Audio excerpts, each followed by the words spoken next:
The afternoon sun was beginning to set as Zoe walked down Maple Street, her volunteer badge still pinned to her blue sweater. She had just finished her shift at the community center, where she helped elderly residents with their grocery shopping and read stories to young children.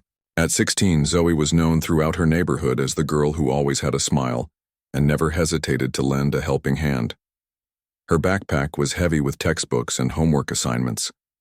Tomorrow was her chemistry test, and she had been looking forward to getting home to study. The walk from the community center to her house usually took about 15 minutes, and she enjoyed this quiet time to think about her day and plan for tomorrow. As she reached the corner of Maple and Oak Street, Zoe noticed a police car slowing down behind her. She thought nothing of it at first. Police cars were common in her neighborhood, and she had always been taught to respect law enforcement. Her father had often told her that if she ever encountered police officers, she should be polite and cooperative. The police car pulled up beside her and stopped. Two officers got out of the vehicle. The first officer was tall and broad-shouldered, with short gray hair and a stern expression. His partner was younger, with dark hair and cold eyes that seemed to study Zoe with suspicion. Both officers wore their uniforms with authority, their hands resting near their equipment belts. "Hey you," called out the older officer, pointing directly at Zoe. "Stop right there." Zoe paused, confused but compliant. She had been taught to follow instructions from authority figures, so she stopped walking and turned to face the officers. Her heart began to beat a little faster, though she couldn't understand why. She hadn't done anything wrong. "Good afternoon, officers," she said politely, just as her parents had taught her. "Is there something I can help you with?" The younger officer stepped closer, his eyes scanning Zoe from head to toe. "We've received reports about someone in this area who matches your description. There was a theft at the electronics store about 2 blocks from here." Zoe's eyebrows raised in surprise. "I'm sorry, but I think there's been a mistake. I've been volunteering at the community center all afternoon. I have my badge right here." She pointed to the volunteer badge pinned to her sweater, which clearly displayed her name and photo. The older officer seemed unimpressed. "Anyone can get one of those badges. We need to search you and your belongings to make sure you're not carrying any stolen items." "But sir, I haven't been near any electronics store today," Zoe explained calmly. "I came straight from the community center on Pine Street. Mrs. Rodriguez, the center director, can verify that I was there until just 20 minutes ago." The younger officer crossed his arms. "Look, we don't have time for stories. If you're innocent like you claim, then you won't mind us taking a look through your bag, right?" Zoe felt uncomfortable but didn't want to seem uncooperative. She had heard stories from friends about what could happen if you didn't listen to police officers. "Of course, officers. I understand you're just doing your job. But could you please tell me exactly what was stolen and what description you're working with? I'd like to understand how I might match it." This seemed to annoy the older officer. "We're the ones asking questions here, not you. Just put your bag down on the ground and step back." As Zoe slowly lowered her backpack to the sidewalk, she noticed that people were starting to pay attention to what was happening. An elderly man walking his dog had stopped and was watching from across the street. A woman pushing a baby stroller slowed her pace as she approached, clearly curious about the scene unfolding. "Everything in your pockets, too," demanded the younger officer. "Empty them out." Zoe reached into her jacket pockets and pulled out her house key, a small notebook where she kept her volunteer schedule, and a few coins. She placed these items on the sidewalk next to her backpack, feeling increasingly embarrassed as more people began to notice what was happening. The older officer opened her backpack and began pulling out her belongings. Her chemistry textbook landed on the concrete with a thud, followed by her history notes, her lunch container from earlier that day, and her volunteer scheduling folder. He shook each item as if expecting something to fall out. "What's this?" he asked, holding up a small wrapped package. "That's a birthday present for my little sister," Zoe explained. "It's a friendship bracelet I made during my lunch break at the center. Her birthday is next week." The officer unwrapped the small gift despite Zoe's protest. Inside was indeed a simple braided bracelet made of colorful threads. He tossed it carelessly back toward her backpack, where it landed in a small puddle of water from the morning's rain. By now, a small crowd had gathered. Some people were whispering among themselves, while others had pulled out their phones and appeared to be recording the incident. Zoe felt her cheeks burning with embarrassment, but she tried to remain calm and respectful. "Officers, I really think there's been a misunderstanding. she said quietly. I can call Mrs. Rodriguez right now to confirm where I've been today. Or we could walk back to the community center together. It's only a few blocks away. The younger officer seemed frustrated by her composed response. Why are you being so difficult about this? If you have nothing to hide, just let us finish our search. I'm not being difficult, sir. I'm trying to be helpful. I just want to clear up this confusion so you can find the real person you're looking for. The older officer had finished searching through her backpack and was now examining her textbooks page by page, as if stolen electronics might be hidden between the chapters about chemical reactions and historical events. Finding nothing, he moved on to her notebook, reading through her volunteer schedules and homework reminders. A middle-aged woman from the growing crowd called out, Officers, that girl volunteers at the community center every week. I see her there when I drop off donations. She helps my mother with her shopping. The younger officer glared at the woman. Ma'am, please step back. This is police business, but more voices began to join in. She's a good kid, said the elderly man with the dog. Always polite, always helping others. I think you got the wrong person. Yeah, she tutors kids at the library too, added another voice from the crowd. This doesn't seem right. The officers seemed annoyed by the community support Zoe was receiving. The older officer stood up from where he had been crouched over her belongings and faced the crowd. Everyone needs to disperse now. We're conducting an official investigation. But the people remained, some still recording with their phones, others simply watching to make sure Zoe was treated fairly. Their presence seemed to make the officers more agitated rather than more careful. Zoe looked at her belongings scattered across the wet sidewalk and felt tears starting to form in her eyes. This was not how she had imagined her afternoon would end. All she had wanted was to go home and study for her test, maybe help her mother with dinner, and work on the friendship bracelet she was making for her other sister. The younger officer seemed to notice her distress and mistook it for guilt. Now, why are you getting upset? People who have nothing to hide don't usually get emotional during routine searches. I'm not upset because I'm guilty of anything, Zoe replied, her voice slightly shaking. I'm upset because I feel like I'm being treated unfairly. I've tried to be respectful and cooperative, but I still don't understand why I'm being searched or what crime I'm supposed to have committed. The situation was about to take another turn, though Zoe didn't know it yet. Her phone, which had been silent in her back pocket, was about to ring, and that phone call would change everything about this encounter. The phone in Zoe's back pocket began to buzz.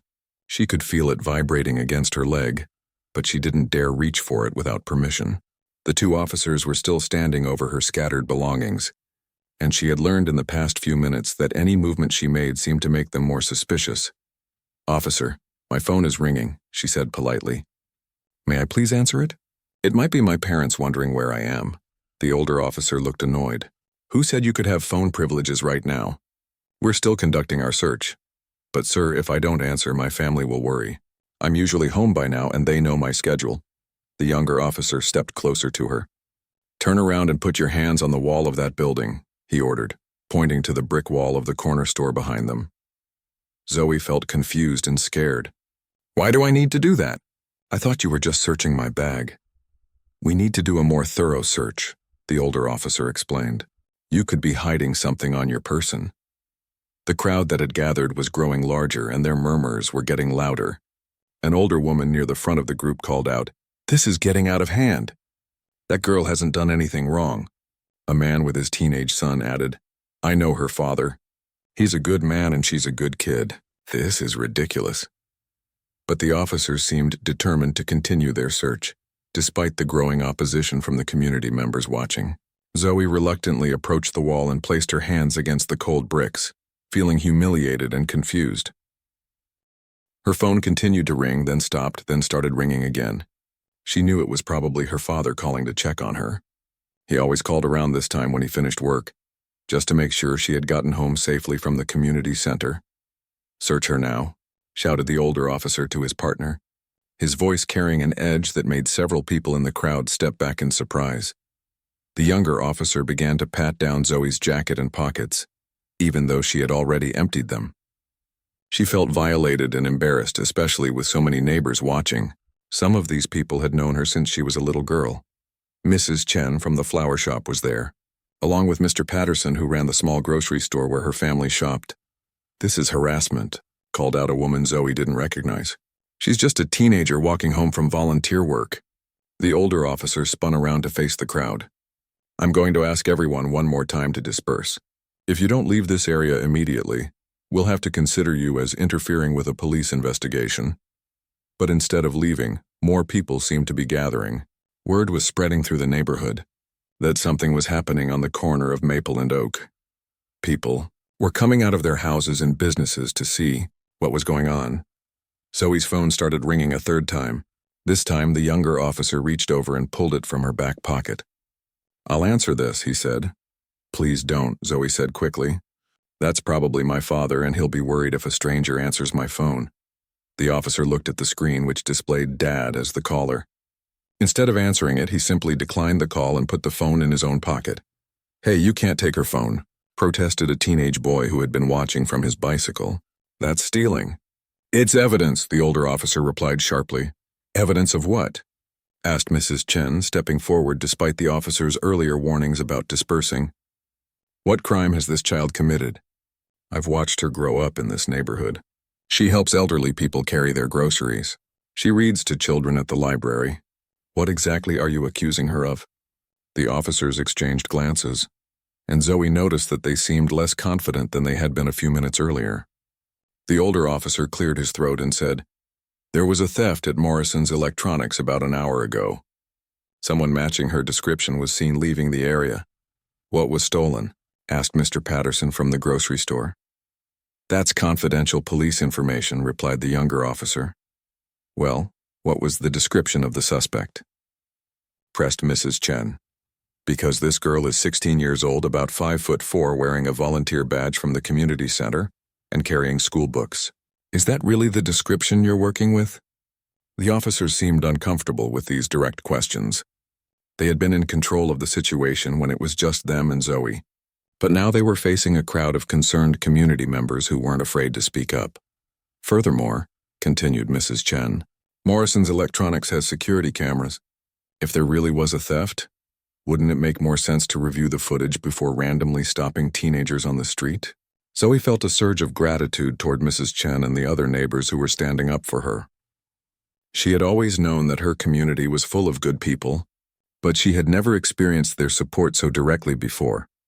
The younger officer was still searching through her belongings, which were now spread across an even wider area of the sidewalk. He had opened every folder, shaken out every textbook, and examined every piece of paper. Her chemistry notes were getting wet from the puddle, and her lunch container had rolled into the gutter. "Look at this," he said, holding up a small electronic device. Zoe's heart jumped for a moment before she realized what he was holding. "That's my scientific calculator," she explained. "I need it for my math and chemistry classes." The officer turned the calculator over in his hands as if he had never seen one before. "How do we know you didn't steal this?" The crowd let out a collective groan of disbelief. A woman Zoe didn't recognize called out, "Are you seriously suggesting that a student stole a calculator? Those things cost like $20 at any store." "And look," said Mr. Patterson, pointing to the calculator. "Her name is written on it in permanent marker. What thief writes their own name on something they've stolen?" Indeed, Zoe had carefully written Zoe Mitchell on the back of the calculator in small, neat letters, just as her father had taught her to do with all her school supplies so they wouldn't get lost or mixed up with other students' belongings. The older officers seemed to be getting frustrated with the situation. Nothing they had found suggested that Zoe had been involved in any kind of theft. Her backpack contained exactly what you would expect to find in a student's backpack: textbooks, notebooks, homework assignments, pens and pencils, a lunch container, and school supplies. "Maybe we should just let her go," the younger officer said quietly to his partner. "We're not finding anything, and this crowd is getting bigger." But the older officer shook his head. "We don't back down just because people are watching. That sets a bad precedent." Zoe's phone, which was still in the younger officer's pocket, started ringing again. This time it rang longer than before, suggesting that whoever was calling was getting increasingly concerned about not being able to reach her. A man in the crowd who'd been recording the encounter with his phone called out, "This has gone on long enough. You've searched her bag.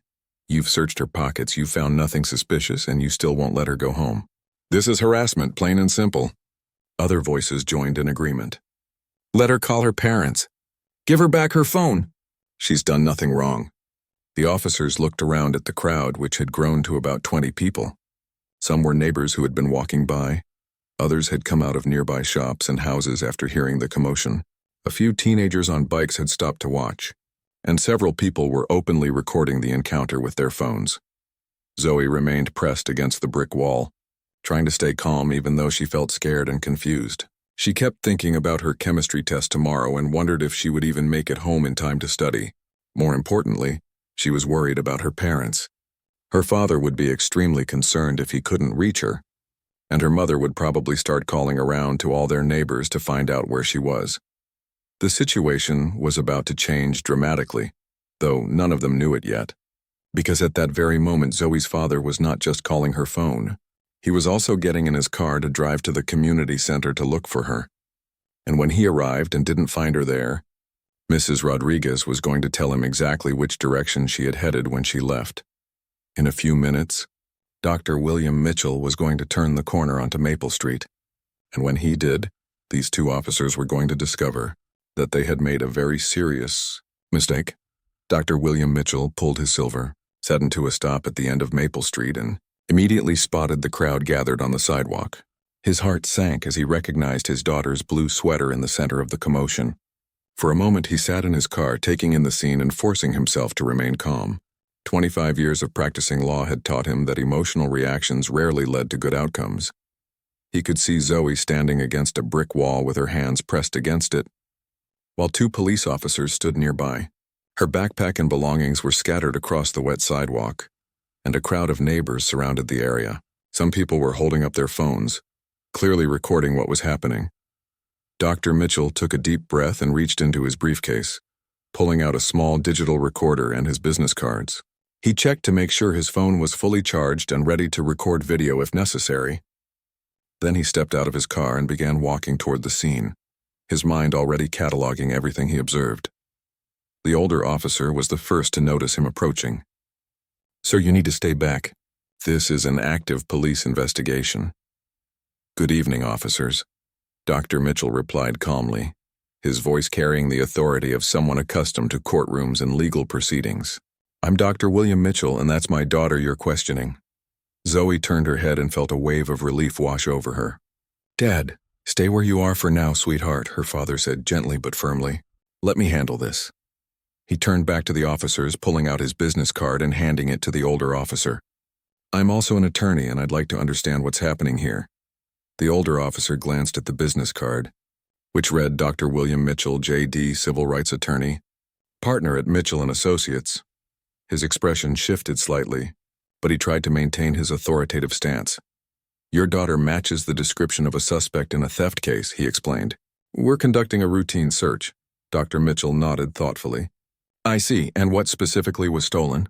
The younger officer answered, "There was a theft at Morrison's Electronics about an hour ago." "What items were taken?"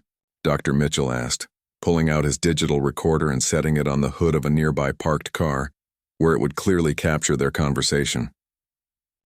That's confidential information," stammered the older officer.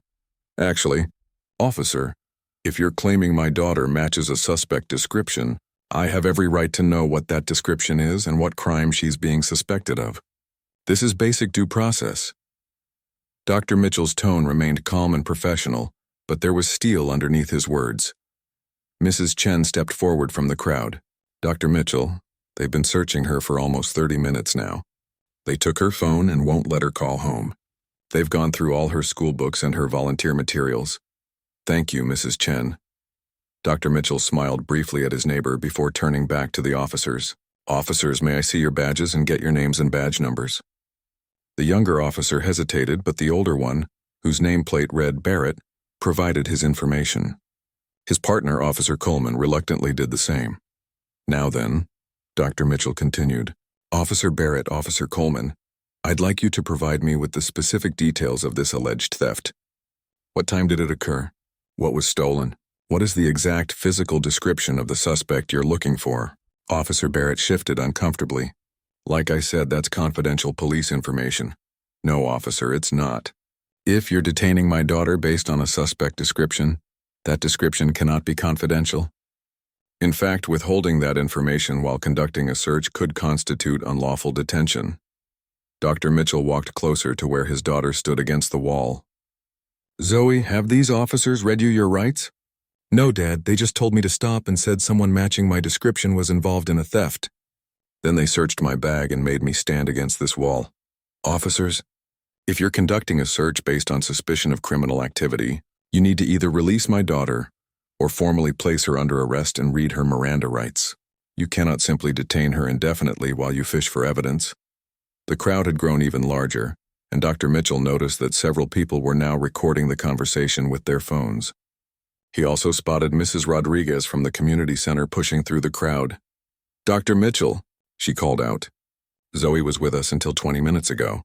She helped Mrs. Garcia with her grocery shopping and read stories to the children in our after-school program. I have her volunteer timesheet right here." She held up a clipboard with Zoe's signature and the time she had signed out. 4:15 p.m. Dr. Mitchell accepted the clipboard and showed it to the officers. "Here's documented proof of my daughter's whereabouts until 4:15 p.m.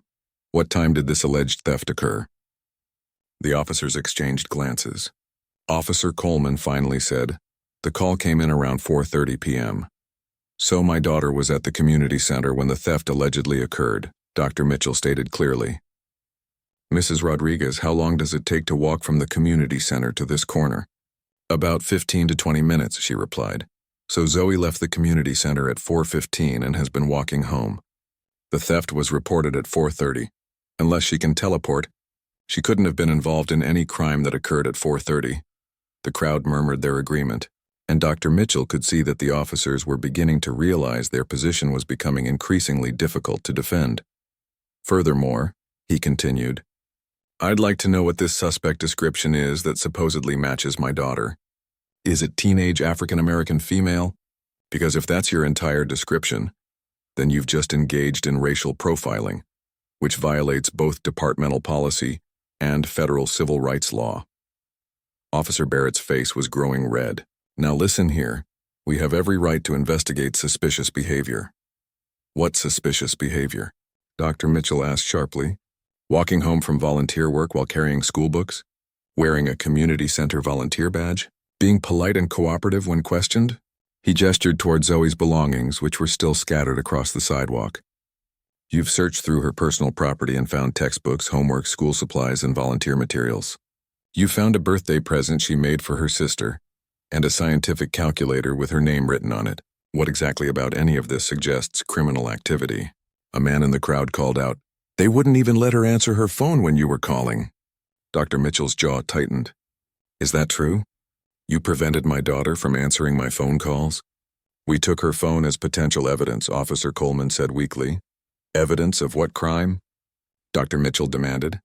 "Officer Coleman, I want you to think very carefully about your next answer, because this entire conversation is being recorded by multiple people, and I am documenting every aspect of this encounter for potential legal action."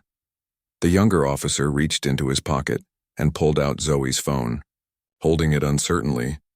"Dad," Zoe said quietly, "they also took my phone without telling me what crime they thought I had committed, and they made me empty my pockets even though I told them I had already shown them everything I was carrying." Dr. Mitchell nodded, making notes on a small pad he had pulled from his jacket pocket. "Officers, you've detained my daughter for 30 minutes, searched her personal belongings without probable cause, confiscated her phone, and refused to allow her to contact her family. You've done all of this based on an alleged suspect description that you refused to provide, for a crime that occurred after she had already left the location where it supposedly took place." He closed his notepad and looked directly at both officers. "Gentlemen, I've been practicing civil rights law for 25 years. I've successfully prosecuted dozens of cases involving police misconduct. What you've done here tonight constitutes unlawful detention, violation of Fourth Amendment rights, and quite possibly racial profiling." The crowd had grown quiet, sensing that the confrontation was reaching a critical point. Mrs. Rodriguez still held the volunteer timesheet. Mrs. Chen stood with her arms crossed, looking disapproving, and several people continued to record the encounter. Dr. Mitchell continued in a calm but firm voice, "I'm going to give you a choice, officers. You can release my daughter immediately, return her property, and we can all go home. Or you can continue with this unlawful detention, and tomorrow morning I'll be filing complaints with your department's Internal Affairs Division, the Civilian Review Board, and the federal authorities." He paused for a moment, letting his words sink in. "I should also mention that I personally know Judge Harrison, who signed the warrant for the last police misconduct case I prosecuted, and I'm quite confident that what I've witnessed here tonight would be of great interest to her and to the media." The two officers looked at each other, and Dr. Mitchell could see uncertainty creeping into their expressions. What had started as a routine stop was quickly becoming a nightmare scenario for them. The situation was about to reach its conclusion, but neither officer was prepared for just how dramatically their evening was about to change. Officer Barrett tried to regain control of the situation, but his voice lacked the confidence it had carried earlier. "Dr. Mitchell, we appreciate your cooperation, but we still need to complete our investigation." Dr. Mitchell pulled out his phone and began recording video, holding it at chest level, where it would capture both officers clearly. "Then let's complete it properly. I'm now recording this encounter for legal documentation. Officer Barrett, please state for the record the exact physical description of the suspect you're looking for." The older officer hesitated, glancing nervously at the crowd of witnesses and the multiple phones pointed in his direction. "Well, we're looking for a young black female, approximately 5 feet tall, wearing dark clothing." "That's it?" Dr. Mitchell asked incredulously. "That description could match thousands of people in this city." "My daughter is 5'4". She's wearing a bright blue sweater with a volunteer badge, and she's carrying school books." "How exactly does that match someone wearing dark clothing?" The crowd murmured in agreement, and someone called out, "That's not a description, that's just racial profiling." Officer Coleman stepped forward, trying to support his partner. "Sir, we have to follow up on all leads. We can't just ignore potential suspects." "Officer Coleman," Dr. Mitchell replied sharply, "my daughter is not a suspect. She's a student who was walking home from volunteer work, and your investigation has violated her constitutional rights in multiple ways." He gestured toward Zoe's belongings, which were still scattered across the sidewalk. "Look at what you've done here. You've treated a 16-year-old honor student like a criminal, humiliated her in front of her entire neighborhood, and wasted 30 minutes of everyone's time based on the flimsiest possible justification." Mrs. Rodriguez stepped forward again, still holding the volunteer paperwork. "Officers, I've been running the community center for 12 years. Zoe has been volunteering with us for 2 years. She's one of our most reliable volunteers. She's never missed a scheduled day, and she always stays late to help with cleanup. This is exactly the kind of young person our community needs more of." An elderly man from the crowd added, "I've known this family for 8 years. Dr. Mitchell has helped half the people in this neighborhood with legal problems, usually for free, and his daughter has been helping my wife with her garden work every weekend since she was 14. Dr. Mitchell continued his documentation, speaking clearly for his recording.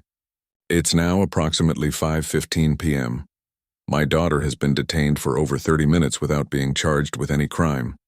Officers Barrett and Coleman have searched her personal belongings without probable cause and have refused to provide a reasonable justification for their actions." Officer Barrett was beginning to look desperate. "Dr. Mitchell, we're just trying to do our job. We got a call about a theft and we had to follow up." "Then follow up properly," Dr. Mitchell replied firmly. "Did you review the security footage from Morrison's Electronics before you started randomly stopping teenagers on the street? Did you interview the store employees to get a detailed description of the actual suspect? Did you check the timestamps to verify when the crime occurred?" The officers exchanged glances, and their silence provided Dr. Mitchell with his answer. "I thought not," he continued. "Instead, you took the lazy approach. You heard young black female and decided to stop the first person who fit that incredibly broad description, regardless of whether it made any logical sense." Dr. Mitchell walked over to where Zoe was still standing against the wall. "Sweetheart, you can step away from the wall now. Officers, if you're planning to arrest my daughter, do it now and read her Miranda rights. Otherwise, this detention is over." Officer Coleman still held Zoe's phone in his hand. "We still need to examine her phone as potential evidence." "Evidence of what?" Dr. Mitchell demanded. "What crime has my daughter committed? What probable cause do you have to search her phone? And under what legal authority are you holding her property?"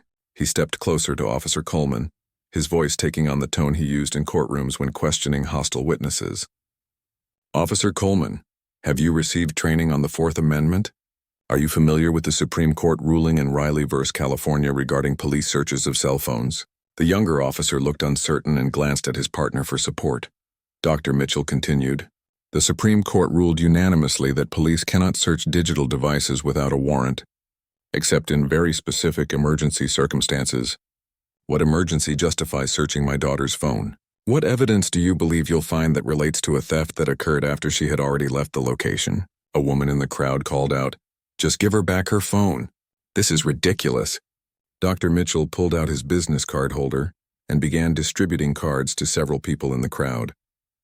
"Ladies and gentlemen, if any of you witnessed what happened here tonight, please take my card. I may need your statements for the formal complaints I'll be filing." The mention of formal complaints seemed to get the officer's attention immediately. "Dr. Mitchell," Officer Barrett said, his tone now much more conciliatory, "maybe we can work this out without involving internal affairs or filing complaints."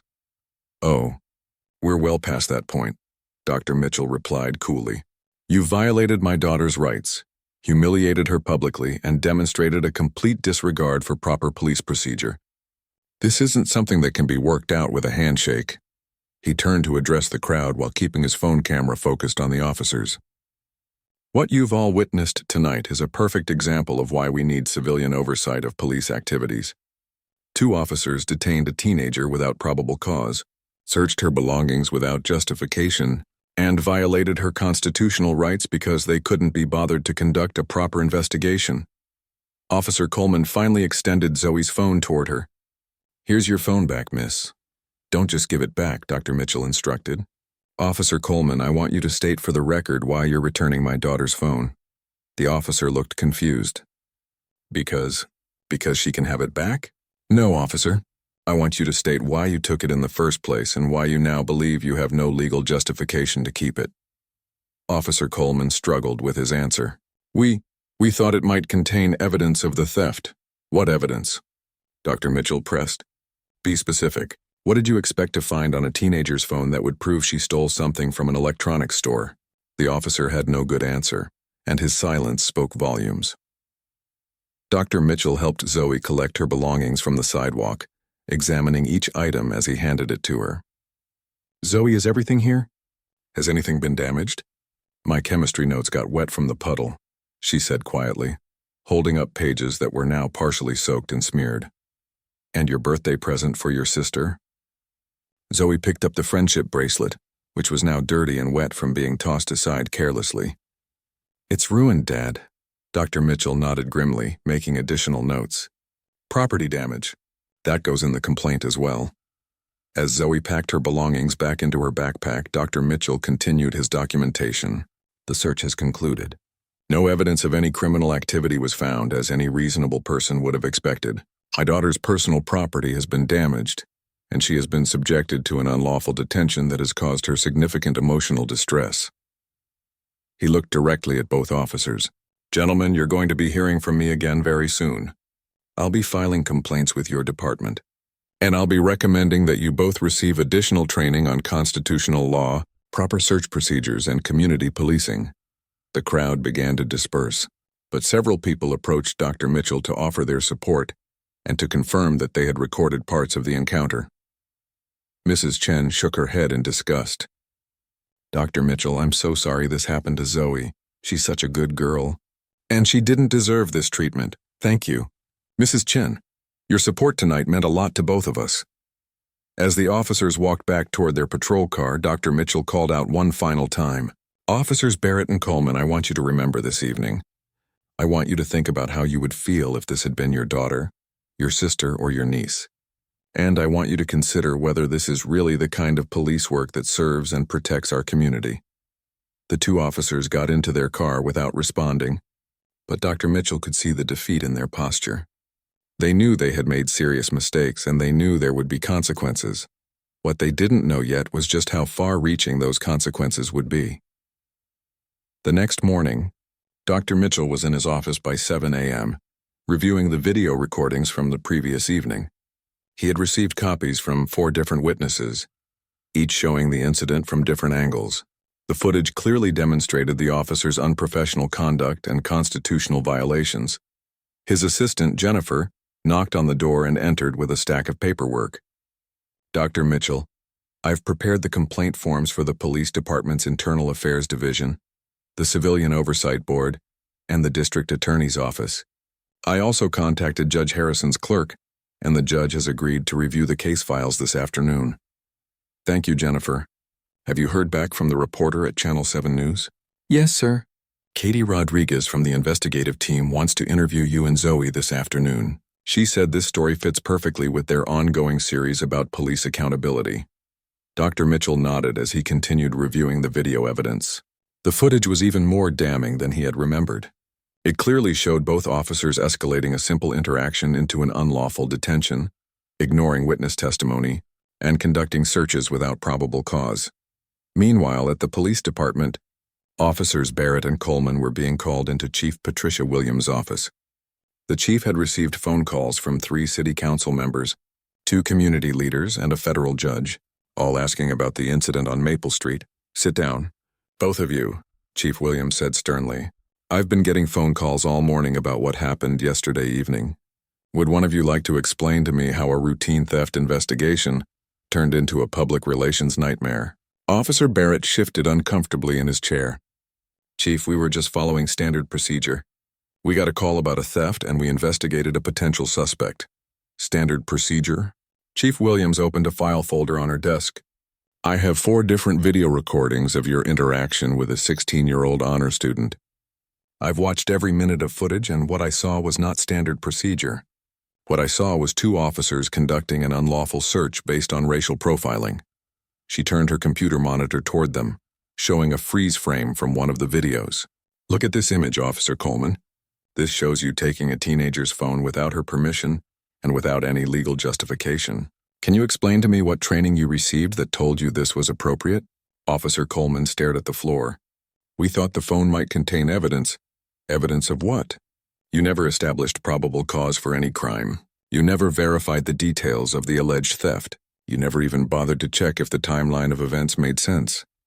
Chief Williams's voice was rising with frustration. "Furthermore," she continued, "I called Morrison's Electronics this morning. They do have security cameras and they do have footage of the actual theft. The real suspect was a woman in her 30s wearing all black clothing and a baseball cap. She was about 5'2" and had distinctive tattoos on both arms. Does that sound like the 16-year-old girl you detained?" Both officers remained silent. "The store manager also told me something interesting," Chief Williams added. "He said that if you had bothered to come to the store and ask, he would have shown you the security footage immediately. Instead, you decided to conduct random street searches based on the most generic description possible. At the community center, Mrs. Rodriguez was fielding calls from parents who had heard about the incident. Many were expressing concern about their own children's safety and asking whether the police department could be trusted to treat young people fairly. "Mrs. Rodriguez," said one concerned mother, "if this can happen to Zoe Mitchell, who's one of the most well-behaved kids in the neighborhood, what might happen to my son? He's not as confident as Zoe, and he might not know how to handle that kind of situation." Similar conversations were happening throughout the community. The incident had shaken people's confidence in local law enforcement and raised serious questions about police training and accountability. Back at Dr. Mitchell's office, the phone was ringing constantly. Word had spread through the legal community about the case, and several other attorneys were offering their support and sharing similar stories they had encountered. "Dr. Mitchell," said his colleague Robert Chen, "I've been practicing criminal defense for 15 years, and I see this kind of thing more often than most people realize. The difference is that most families don't have your legal background and resources to fight back effectively." "That's exactly the problem," Dr. Mitchell replied. "How many other teenagers have been subjected to this kind of treatment without anyone to advocate for them? How many families have just accepted it because they didn't know their rights or didn't have the means to challenge it?" That afternoon, the Channel 7 News investigative team arrived at Dr. Mitchell's office. Reporter Katie Rodriguez reviewed the video evidence and interviewed both Dr. Mitchell and Zoe about their experience. "Zoe," Katie asked gently, "how did this incident make you feel about your relationship with law enforcement?" Zoe thought carefully before answering. "It made me realize that being polite and cooperative isn't always enough. Even when you're doing everything right, sometimes people in authority positions will still treat you unfairly. but it also showed me how important it is to have people in your community who will stand up for what's right. And Dr. Mitchell, what do you hope will come from filing these complaints? I want to see real accountability, he replied. These officers need additional training, and there need to be consequences for violating people's constitutional rights. But more importantly, I want to see systematic changes that prevent this from happening to other families. The news story aired that evening and quickly gained national attention. Social media users shared the video footage thousands of times, and the story was picked up by major news networks across the country. 3 days later, Chief Williams announced that both officers had been suspended pending a full investigation. The department also announced new training requirements for all officers on constitutional law, de-escalation techniques, and community policing. We take these allegations very seriously, Chief Williams stated at a press conference. Law enforcement officers are held to the highest standards, and when those standards are not met, there will be consequences. The Civilian Oversight Board scheduled public hearings to review the incident and make recommendations for policy changes. Dr. Mitchell was invited to testify about his experience and to suggest improvements to police, training and accountability measures. A month later, the investigation concluded. Officers Barrett and Coleman were terminated from the police department. The report found that they had violated multiple departmental policies and constitutional protections. The officers' actions demonstrated a fundamental misunderstanding of proper police procedure and a disregard for the constitutional rights of citizens, the report stated. Their conduct was not only unprofessional but also potentially criminal. The city settled the civil rights lawsuit filed by Dr. Mitchell for a significant sum, which the family donated to establish a legal aid fund for families who couldn't afford representation in police misconduct cases. But perhaps the most meaningful outcome was the change in police training. The department implemented new protocols requiring officers to document their reasoning for searches, to verify suspect descriptions before conducting stops, and to allow detained individuals to contact family members within a reasonable time frame. 6 months after the incident, Zoe was invited to speak at a police academy graduation ceremony. Standing before a class of new officers, she shared her story and talked about the importance of treating every citizen with dignity and respect. I don't want what happened to me to happen to anyone else, she told the graduating class. But if it does happen, I want people to know that they have rights.